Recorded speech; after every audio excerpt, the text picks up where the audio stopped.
Hola, ¿qué tal? Bienvenidos de nuevo al canal de YouTube de Escritores en su tinta. Después del paréntesis navideño, aquí estamos de nuevo en este 2021 para ofreceros, pues nuevos compañeros, entrevistas con nuevos compañeros que tienen mucho que contar y que tienen mucho que, pues enseñarnos en cuanto a sus publicaciones.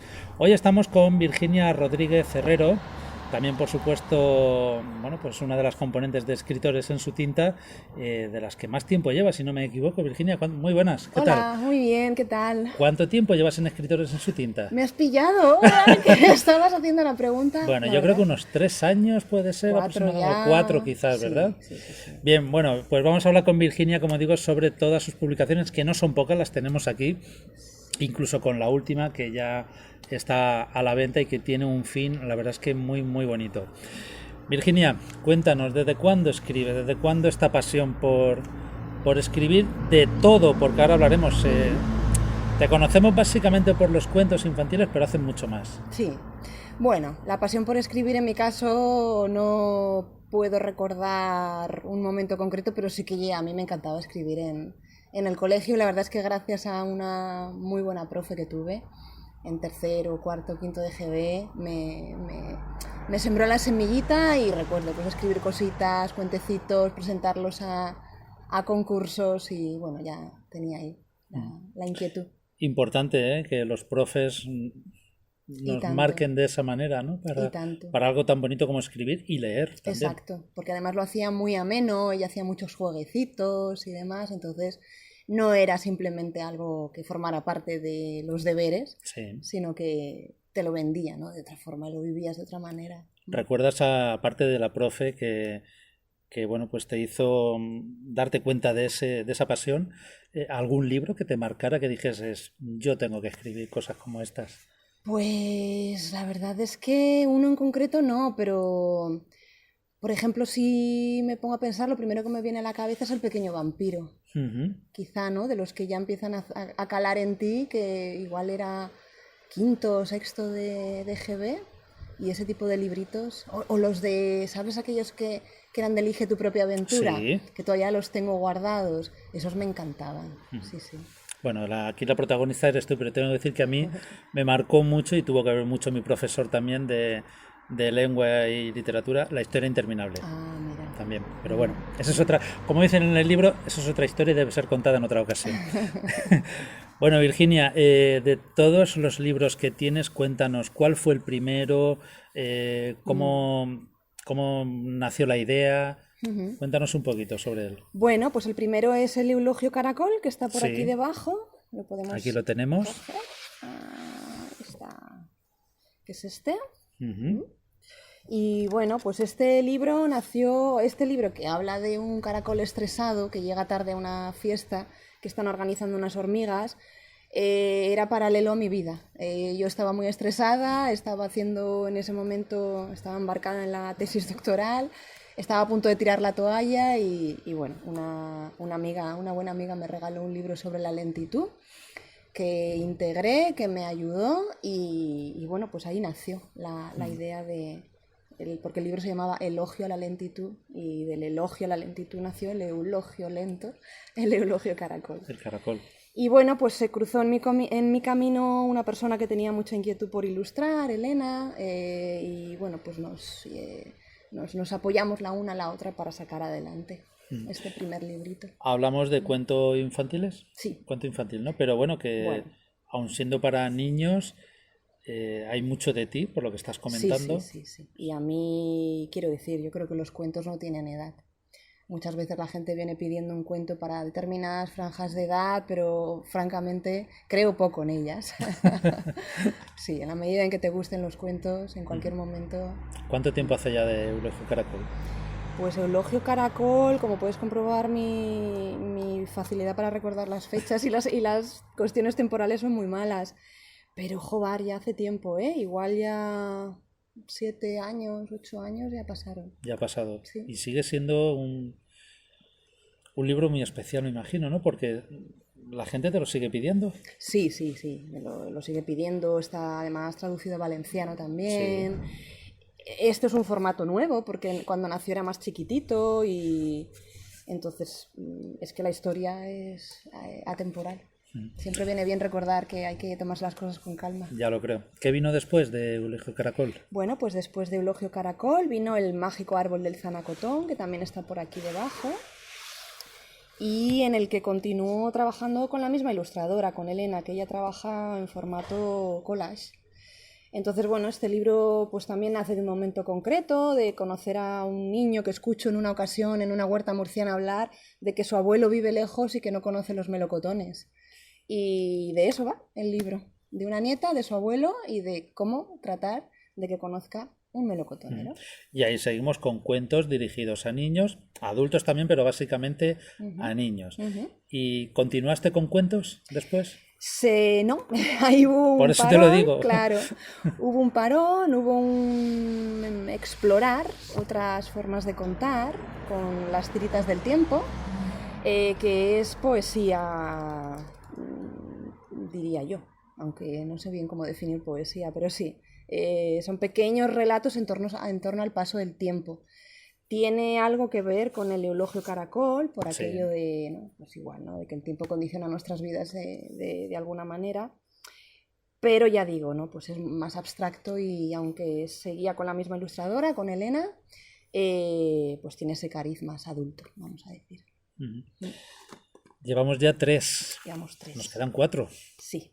A ver, ¿con qué nos sorprendes ahora? ¿Qué vino después? Luego vino... Estoy haciendo un repaso porque sé que, como he dicho al principio, no tienes solamente cuentos, sino que hay más. Claro. Pues vino La Galería de Seres Desordenados, que la tenemos aquí delante. Este libro ya pues empecé a trabajar de otra forma. Cambio de ilustradora, me embarco en un proyecto con 15 personas que ilustran cada una de ellas uno de los personajes del libro, y con un libro distinto, porque es un libro que no es una historia lineal, ¿no? Pues son personajes sueltos, todos ellos tienen que ver con la idea de ser desordenados por algún motivo, de tener algo que les hace especiales, diferentes, o por contraste distintos a como se debería que tenían que haber sido. Entonces también, bueno, pues publico con una editorial, otro formato, en fin, pues lo que es el ir descubriendo, ¿no? Otras formas de trabajar. Y un libro también muy especial, a mí La Galería, que es un libro que a veces cuesta de explicar, porque es un libro, por ejemplo, que es difícil de contar, al ser historias cortitas. Para mí, no sé, yo le tengo mucho cariño a este libro, la verdad. Bueno, veo que vas, a medida que has ido publicando, has ido cambiando, pues eso, formatos, estilos, ilustradora en este caso también, variedad sobre todo. Sí, a mí es que, la verdad es que mi inquietud va acompañada de un querer descubrir cosas nuevas constantemente. Y esto es reflejo fiel de ello, porque no hay personaje que se repita en cuanto a estilo aquí. Y también forma parte, ¿no?, de la riqueza de la propia galería. Imagino que también tiene que ver, en este caso tuyo, con el estado de ánimo, ¿no?, del autor también. O del proceso por el que está pasando en ese momento. Probablemente. También era un arriesgar, porque había empezado pensando que igual iba a seguir con la misma ilustradora, de repente ella se quiere dedicar a otras cosas y ya no concebía los cuentos sin ilustración. Esto sí es cierto. Que obviamente les da una dimensión y una riqueza que los convierten, como yo digo, en cuentos dobles, ¿no? Ya es, por un lado, lo que cuentas con palabras y por otro lado lo que puedes aportar y el ilustrador o la ilustradora aportan, ¿no? Porque, por ejemplo, aquí yo les iba pasando los textos y ya libremente creaban, ¿no? Que llegó después de La Galería de Seres Desordenados. Pues es curioso el título también. Sí. Después de La Galería vinieron como 2 obras casi que en paralelo, pero primero fue la Romualda, que la tenemos aquí. Romualda, la pelusa de los libros. Y bueno, pues este libro igual, ¿no? Aquí ya trabajé con 3 personas que hicieron, por un lado, a la Romualda, porque la Romualda es una pelusa. Hay que decir que existe. Que existe, fíjate. No la tenemos aquí, pero existe. Está aquí la Romualda. Y la Romualda es una pelusa viajera, entonces trabajé con una persona que diseña la Romualda, otra que la cose, y luego finalmente la persona que hizo las fotografías, porque el cuento en este caso no trae ilustraciones, sino que trae fotografías que reproducen las escenas del cuento. Y aparte hay que decir que cuando lo hicimos pues no lo pasamos bomba, obviamente, porque claro, esto no se hizo de un día para otro.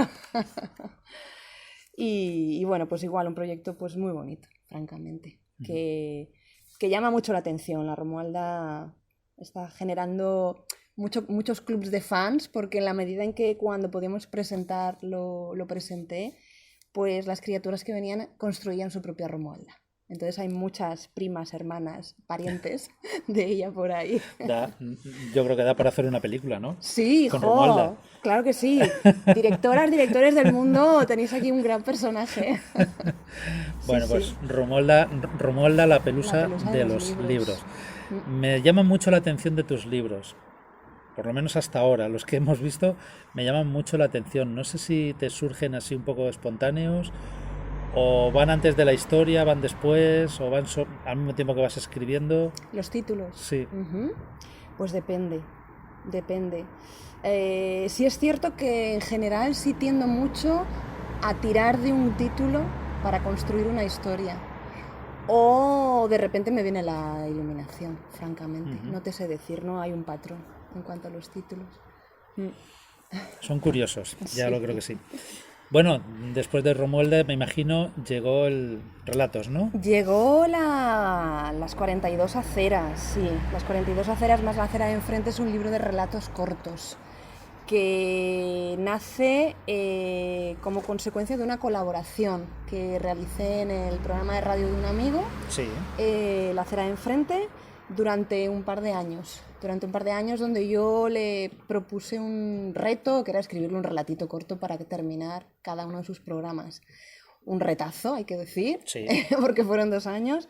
Y bueno, pues cuando terminé, ya yo cansada de decir, bueno, pues ya esto no da más de sí, dije, bueno, pues yo creo que igual se puede hacer un librito majo con ello. Y este fue el libro. Luego busqué, ¿no? En este, como decíamos, buscar la manera de acompañarlo con colores. En este caso, un artista que, bueno, pues hizo ilustraciones abstractas, que son una maravilla, Iciar. Ella, bueno, pues hace este tipo de cosas tan bonitas. Bonito. ¿Verdad? Porque, bueno, en este caso la idea no era que se hicieran dibujos acompañando, o sea, que reprodujeran los relatos, sino que acompañaran el libro.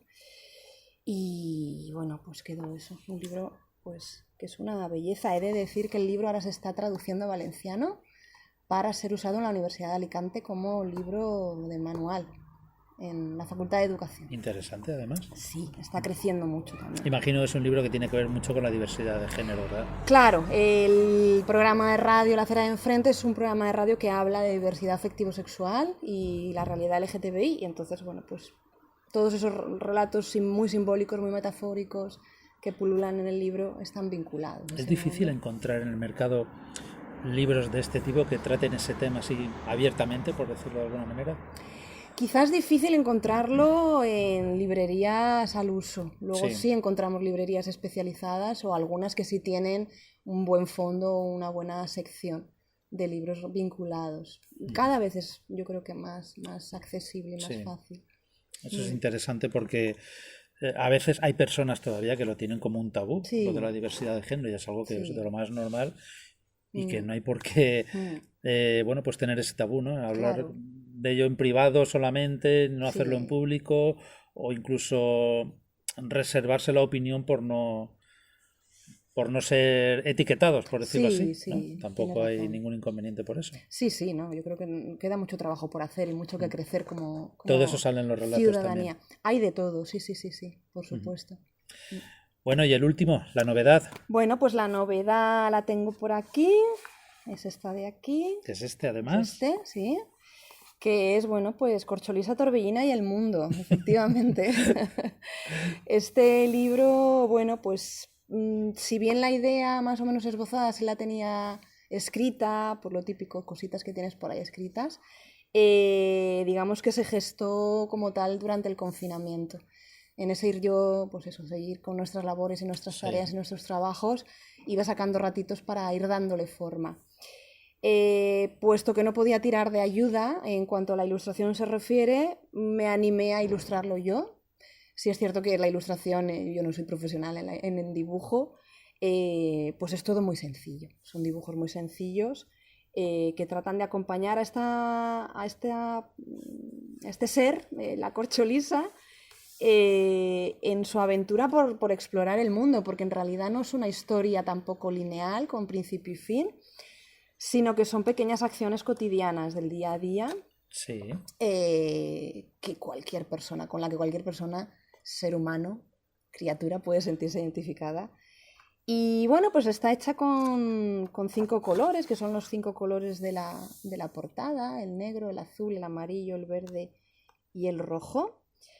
Y bueno, pues el libro también, yo cuando lo pensé, lo pensé con vistas a que tuviera un objetivo más allá, ¿no? del que la gente lo tenga y lo pueda disfrutar, que sirviera para algo más. Y bueno, pues los beneficios de este libro van destinados a la AMPA del Colegio Virgen de la Luz, que está en Elche. Yo entiendo que Sí. la mayoría de gente sabrá cuál es.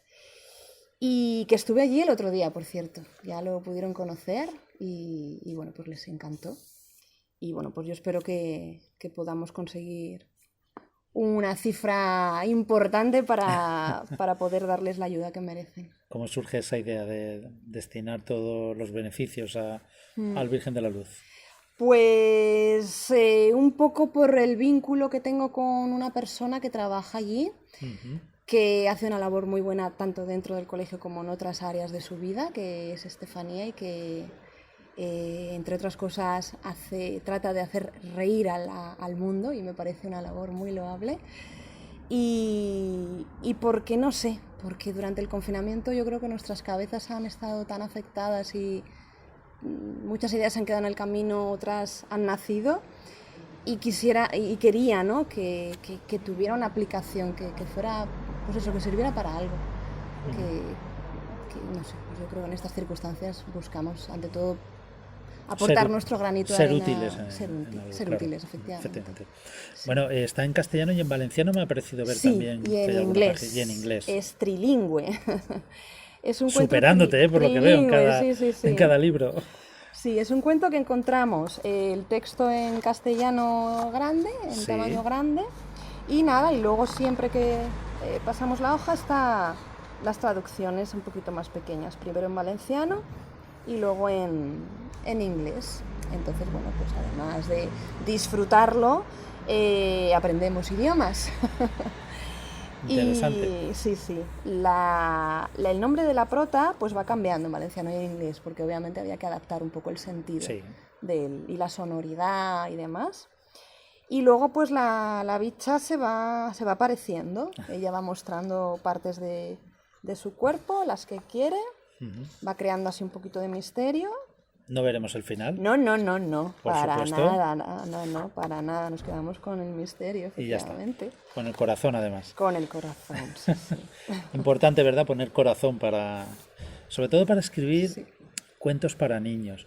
Porque yo creo que los niños son del público más exigente, me da a mí. Absolutamente. Exigente y sincero. Y sincero, efectivamente. Con lo cual es como una aventura esto de tratar de idear historias que pienses o sientas que van a empatizar y van a enganchar con ellas, pero luego esto es como, bueno, vamos a ver, ¿no? Y si no les gusta, te lo harán ver. Entonces, bueno, pues hay que estar ahí para recoger sus halagos y sus críticas. Sí, porque al fin y al cabo son los padres, lógicamente, los que compran los libros, pero el niño luego, si no le gusta, no le gusta, por mucho que su padre o su madre le haya comprado el libro. Efectivamente. Él es el que... Claro, y al revés también ocurre, ¿no? Hay veces que un padre o una madre de repente no parece que crean que les va a gustar a la criatura el libro, y la criatura que está allí dice, sí, yo, este me gusta o el otro no me gusta, o sea que hay que escucharles. Hay que escucharles y mucho. Y sobre todo hay que ponerse, y por eso estamos en estas sillas y en esta mesa, sí. Hay que ponerse un poco al nivel de ellos, a la altura de ellos, ¿no? Sí. Porque aunque los veamos muy pequeñitos, en realidad son muy grandes, saben mucho, saben lo que quieren, como estamos diciendo, y te lo van a decir, te lo van a pedir. Entonces hay que ponerse un poco a su nivel. Sí, yo creo que esto que dices, José, es muy sabio. Ponerse a su altura. y mirarles a los ojos, ¿no? Tendemos a verlos desde arriba y a concebirlos como seres que están todavía por construir, y es cierto, ¿no? Son seres que están todavía por construir, pero son seres muy inteligentes. Y tú y yo que compartimos este amor por Miyazaki, por ejemplo, y por Sí, bueno. verdad, él tenía esta sabiduría, y tiene esta sabiduría, que el tiene. hombre todavía afortunadamente nos acompaña, ¿no? El concebir a los pequeñajos como seres muy inteligentes, y hay que hablarles como personas que son. Has dicho algo muy importante, es que estamos acostumbrados a verlos desde arriba y también hay que tener en cuenta que ellos están acostumbrados a vernos desde abajo. También. Entonces Cierto. hay que buscar ese equilibrio, ese punto, ¿no?, intermedio, donde ellos ni se sientan inferiores, Claro. ni nosotros tampoco hacerles ver que somos superiores ni nada parecido. Efectivamente. Por eso es importante, yo creo que es importante ponerse a esa altura, a ese nivel, cuando uno va a escribir un cuento para un niño o incluso cuando se lo va a leer, ¿no? Porque no sé si te habrá llegado opiniones de padres, ¿no?, que se han llevado el libro y bueno, pues han querido leérselo a su hijo o a su hija y algunos habrán sabido hacerlo muy bien y otros a lo mejor les ha costado un poquito más. Sí, sí, cierto. Y en esto que antes hablábamos de lo de las edades, yo también trato de, bueno, pues cuando tenemos la oportunidad de vender los libros o de hablar con público, de hacérselo ver. Los libros están concebidos, efectivamente, no solo para ser leídos, están concebidos para ser narrados, para ser contados, para no perder esa oralidad que nos hace tan humanos, ¿verdad? Y entonces yo creo que eso forma parte del aprendizaje también, ¿no? Del cómo conectar con la personita a la que quizá pues es una criatura muy pequeña y efectivamente, pues, por ejemplo aquí, ¿no? Pues no va a saber leer, oye, pues este tipo de letra la va a entender, pero cuéntaselo. Claro. Cuéntaselo, ¿no? Porque además tienes un dibujo que en cuanto lo vea vas a ver enganchar y tú también vas a tener la oportunidad, ¿no?, de seguir ampliando, porque los cuentos para mí también están vivos. No Sí. están terminados, nunca están terminados. Entonces siempre tienen recorrido, van creciendo y van dando lugar a Y nuevas historias. es importante recordar, tener en cuenta que los cuentos sí ahora los tenemos en libros, incluso en audiolibros o en vídeo, pero esto viene de hace muchos años. Claro, Los juglares, incluso antes, claro. que no había libros o que no había tanta facilidad de poder tener libros y se iban contando y se iban transmitiendo oralmente Exacto, exacto. y se vivían de esa manera. Sí, sí, sí, se vivían y se mantenían vivos, efectivamente. Yo, que además de escribir, yo también, bueno, pues sí que practico la narración oral y cuento cuentos. Yo creo que ahí, no sé, además tengo mucho mono de contar cuentos, en esto de no poder hacer presentaciones, de verdad. Bueno, pues yo te invito un día en el canal de YouTube de Escritores en su Tinta a poder pues sí. contar cuentos Sí, o sí, sí. leer algún relato, o sea que Sí, hay que aprovechar. estamos abiertos a todo. Hay que aprovechar. Claro que sí. Bueno, ¿estás trabajando ahora en algo? ¿O de Sí. momento estás en pausa? No, Ya, no. me lo imaginaba. La verdad que no. Mi parte, digamos que está hecha. Sí. Tenía ahí igual un cuento escrito hace mucho que quería que lo hiciera otra ilustradora que sí que ha trabajado conmigo y yo con ella alguna vez. Es la diseñadora de Romualda, la creadora del elefante que nunca se pudo... Ajá. Llegó a balancearse en la tela de araña. Balancearse en la tela de araña, Leticia, que es una magnífica ilustradora. Y bueno, yo quería que lo hiciera ella, entonces, bueno, pues por cuestiones de tiempo le dije cuando puedas y tranquilamente haciendo honor al eulogio caracol. Entonces está ahí, pero ya están haciendo. Vale. Ya están haciendo. Me imagino que en este 2021 Sí, podremos verlo, ¿verdad? Sí. Lo que sí esperamos es poder asistir presencialmente Ojalá. al bautizo, por decirlo así. Ojalá, ojalá. Eso es lo que espero. Yo también lo espero. Bueno, Virginia, cuéntanos como anécdota, no sé, impresiones que te hayas llevado, comentarios que te hayan hecho, no los padres, como decir, sino niños, que hayan leído tu libro, que te hayan escuchado contar algo. No sé, ¿qué es lo que más te ha sorprendido? Si ha habido algo ahí que digas, esto me lo llevo para mí. Muchas cosas, muchas cosas. Por ejemplo, de las últimas presentaciones que hice de la Romualda, Sí. como comentaba antes, pues yo proponía hacer, ¿no?, las propias Romualdas, pero lo proponía desde un prisma muy libre, era un taller libre. Yo daba materiales y cada cual que se compusiera. Y era una gozada ver cómo de repente me acuerdo de de un crío que la Romualda tiene 2 ojos, pero Sí. solo uno es un ojo al uso, el otro es un botón. Pues este crío en concreto, me acuerdo que le puso 9 ojos. 9 ojos todos en el mismo lado. ¿Por qué? Porque a él le apetecía que tuviera mucha mirada. O de repente, y lo chulo es esto, que te vienen a enseñar, oye, mira, pues le he puesto 9 ojos. O de repente, pues yo me voy a hacer un llavero y me lo voy a llevar colgando a todos lados.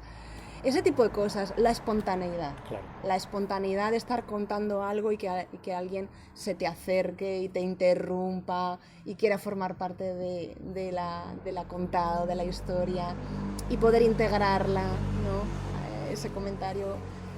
O el preguntar, por ejemplo, también en relación a la Romualda, ¿dónde hay pelusas? ¿Dónde encontráis pelusas en casa?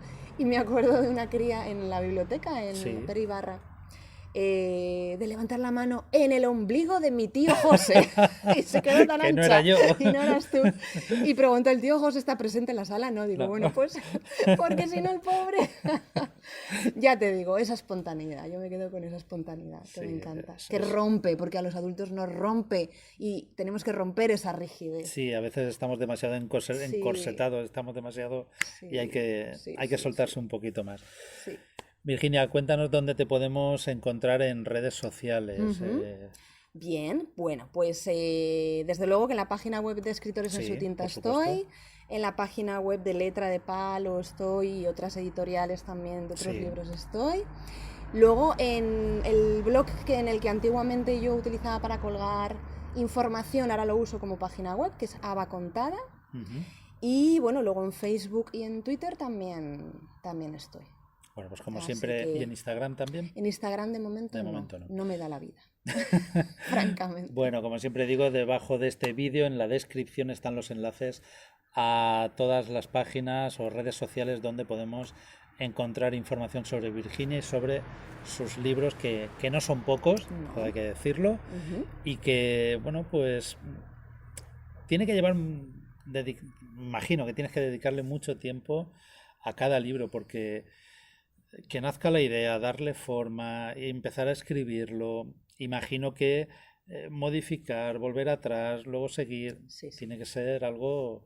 Es- Porque una novela al fin y al cabo te pones, tienes más o menos una presentación, como se suele decir, un nudo, un desenlace, Ujú. pero cuando son varias historias, como pueden ser relatos o cuentos, Mm. hay que tener muy claro, ¿no?, lo que hay que hacer y bueno, pues saber darle esa forma, ¿no? Sí, imagino que todo tiene su truco y su complicación. No es más difícil una novela. Yo nunca he escrito una novela, pero imagino que tendrá su dificultad igual que todo esto. Lo único que, claro, sí es cierto que tienes que sumar el hecho de trabajar con más personas. En una novela, por lo general, entiendo, estás contigo misma Claro. y ya está. Pero sí, aquí sí que tienes que multiplicar brazos. Y a mí me encanta. De hecho, yo ya no concibo un libro en el que no pueda colaborar con más gente. A mí es toda esa parte del proceso y de, como decíamos antes, ¿no?, del ver que son palabras, pero luego son dibujos, o son fotografías, o son, bueno, pues 1000 cosas, ¿no? Me aporta muchísimo. Pues nos alegramos de que sea así, de que estés tan entregada a todo lo que haces y bueno, y de que nos ofrezcas tanta variedad, no solamente para niños, sino también para adolescentes, adultos, que al fin y al cabo los cuentos también los podemos leer los Por adultos, supuesto. porque aprendemos de ellos, Debemos leerlos. aprendemos de ellos, claro que sí, y bueno, buscar cada uno su Romualda o su eulogio Claro. o Su corcholisa. el elefante o Claro que sí. exactamente. Lo Que que- es de lo que se trata, de vivir intensamente cada historia y luego, por supuesto, vivir nuestra propia historia. Ujú. Virginia, que ha sido un placer de verdad, desde esta pequeña biblioteca Bueno, medio aquí. infantil, aquí al aire libre, una Tan a maravilla. gusto, tan a Además gusto. que no lo saben, pero tenemos nuestra propia claqueta también Sí, para, sí, no nos falta de nada, ¿eh? para poder grabar bien todo. Y bueno, que como digo, ha sido un placer. Me vas a permitir Sí, que claro. en este mono que tengo de contar cuentos, Sí. voy a contar un pequeño cuento. Ah, pues mira, no te lo he pedido porque no sabía si tenías algo previsto, pero... Pues mira, me acabo de venir arriba. Ah, pues estupendo, cuando tú quieras. Un microcuento. Claro que sí. Y el microcuento te lo dedico a ti. Gracias. Para darte las gracias por este momento y a todo el mundo que nos está escuchando. Dice así. Desde lo alto de aquel árbol, la ardilla puede verlo absolutamente todo. El tráfico de la mañana y los ciclistas de la tarde, los amantes nocturnos y el mismo sonámbulo cada madrugada.